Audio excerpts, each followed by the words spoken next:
Hello, everybody, and welcome to Formula One Digest. I'm your host, Tyson De Silva, and I'm joined by my co-host, Mark. Today, we are reacting to a couple of things happening in F1. Carlos Sainz has signed an extension with Ferrari.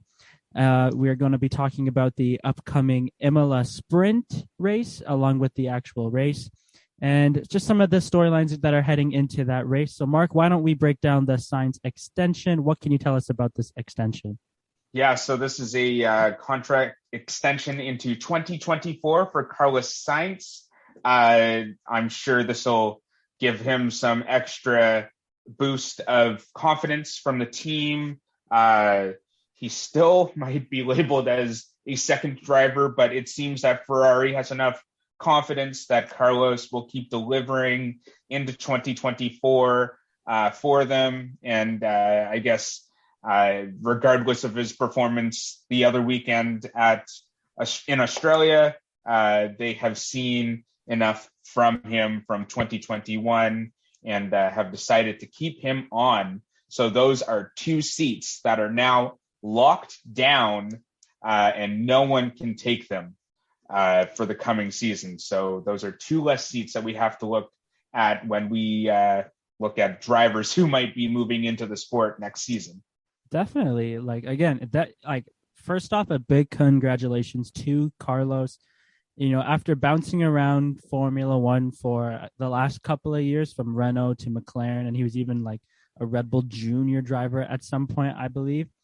You know, it's so nice to finally see him kind of have a solid place that he can kind of call home with Ferrari. And again, he's had a super great start to his Ferrari career. You know, last year he was arguably better than Charles, finishing higher in the constructor and also securing that podium in Abu Dhabi.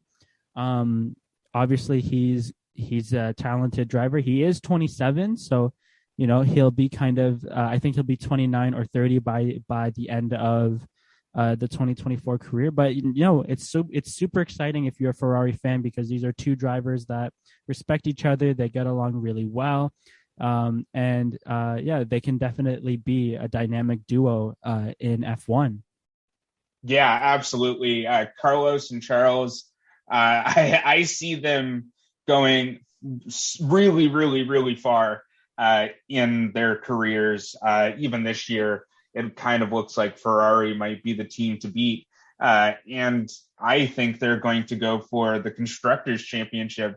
And that would be a great boost for Carlos's career, having said that he has jumped around from team to team, mostly only getting yearly contracts and not staying with one team for an extended period of time. So it'll be a great boost for him. And I really see this partnership going really well.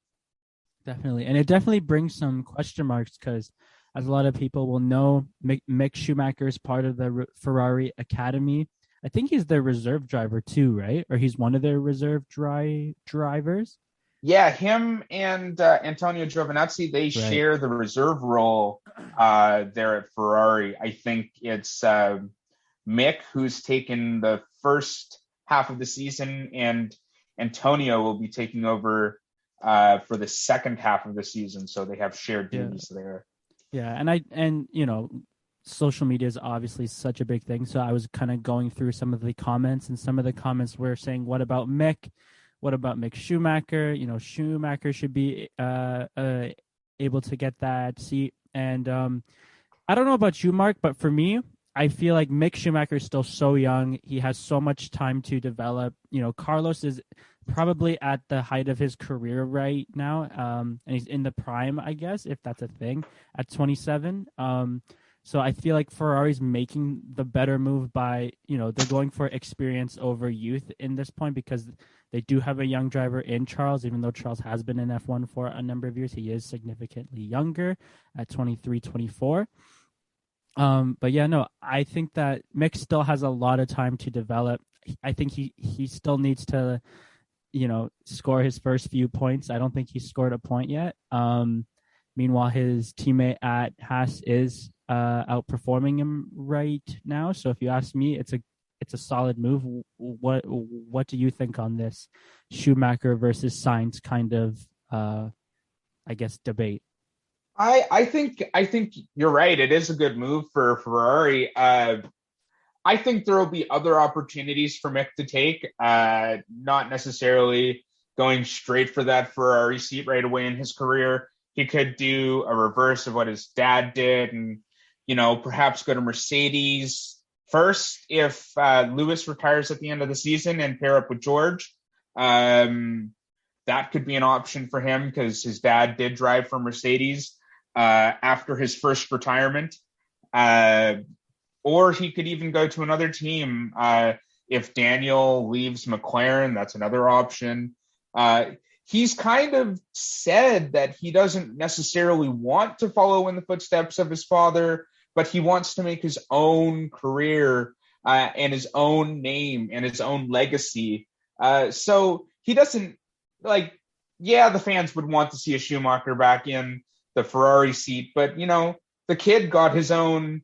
The kid made his own way into Formula One. He didn't do it off of the heels of his father, having his father not be a big part of his life due to his injury. And he doesn't necessarily need to follow in the footsteps of his great father to be, great himself. Yeah, no, of course. And I think that it's similar to kind of the idea of LeBron James and then his son LeBron James Jr., who a lot of people, there's a lot of expectation, I think, when your father or your parental figure had such a prominent role in a sport.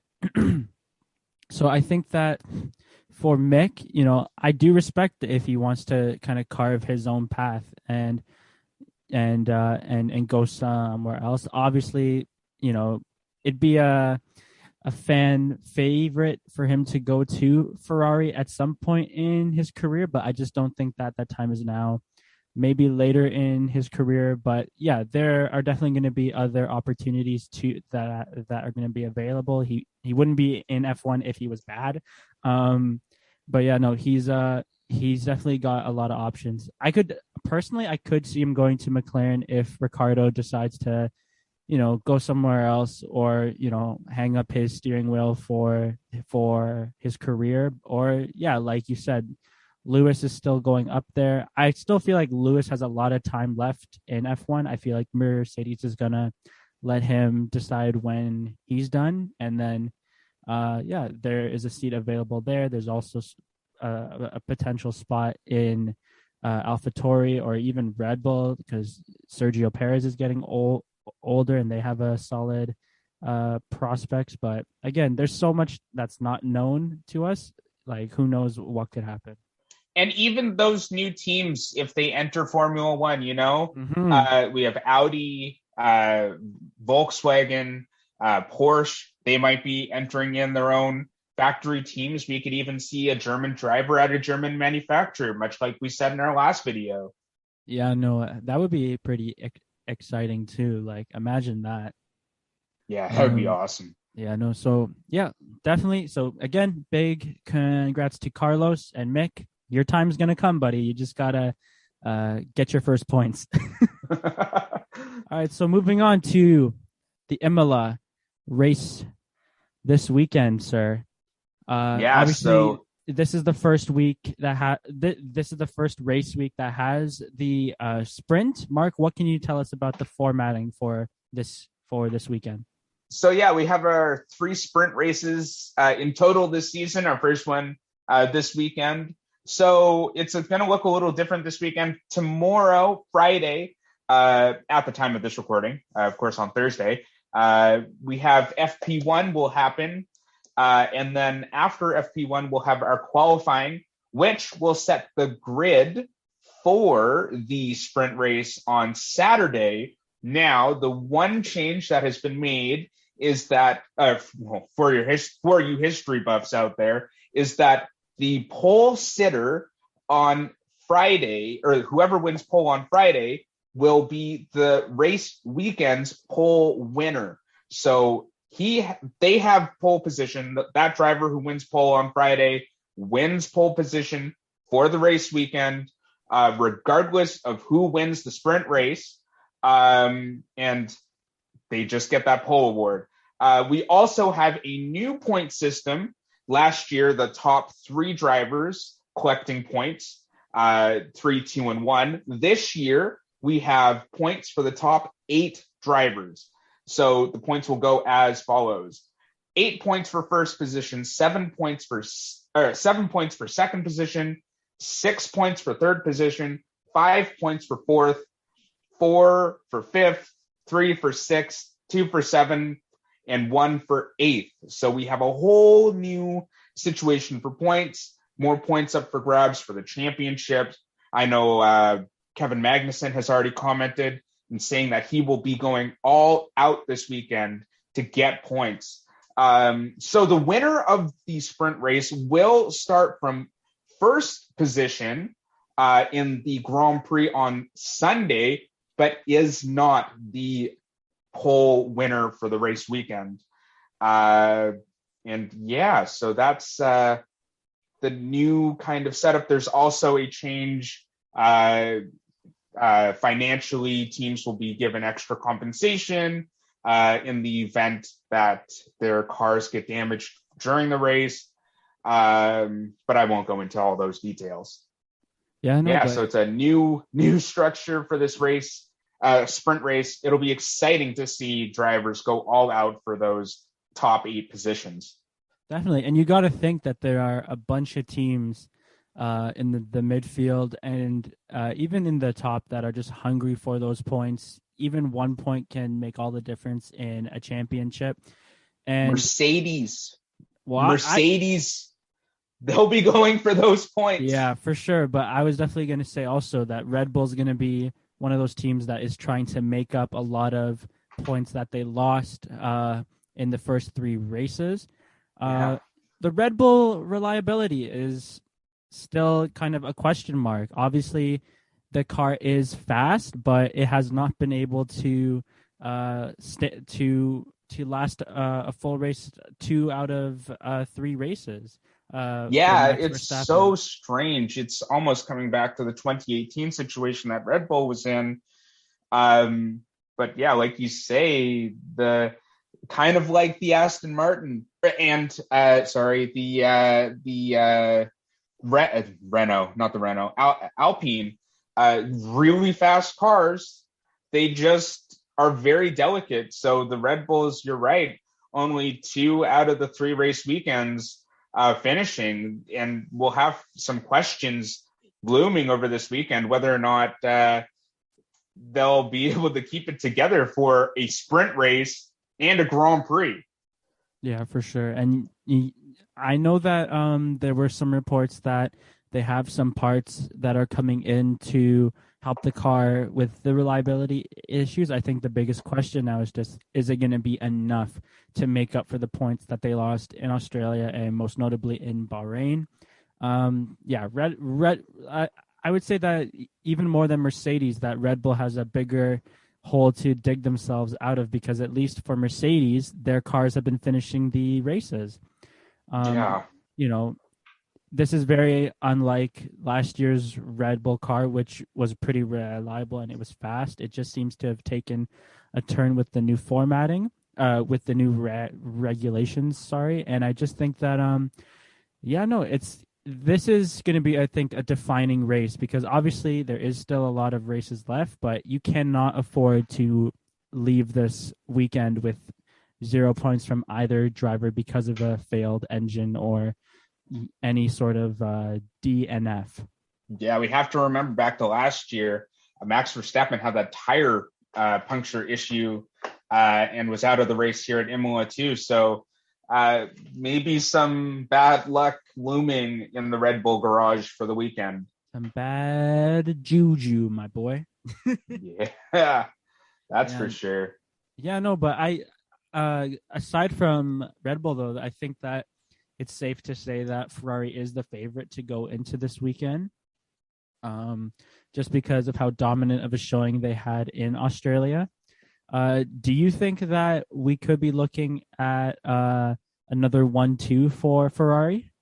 It's a strong possibility. I think with this new contract extension for Carlos and just the pure dominance that Charles has shown over the last 3 race weekends, I think it will be safe to say that the Ferrari team will be on top this weekend. For sure, yeah. So if any of you are trying to make your fantasy picks, you heard it here first, folks. It's definitely go for Ferrari. Absolutely. Yeah, no, but it would be nice to see them back on the top step at Imola. Yeah, for sure. And I think that a team that I think is going to be a sleeper is McLaren, because they had a pretty solid weekend in Australia. Hopefully that momentum and those good vibes can continue for them, because they did have a slow start to the season. I think that they're the underrated, or maybe the dark horse of this weekend that could make some noise. You know what? You might be right about that. It's also looking, I don't want to say anything too certain, but it looked like it was damp over there in Imola in some of the photos I saw of this weekend. So we might be in for a wet race.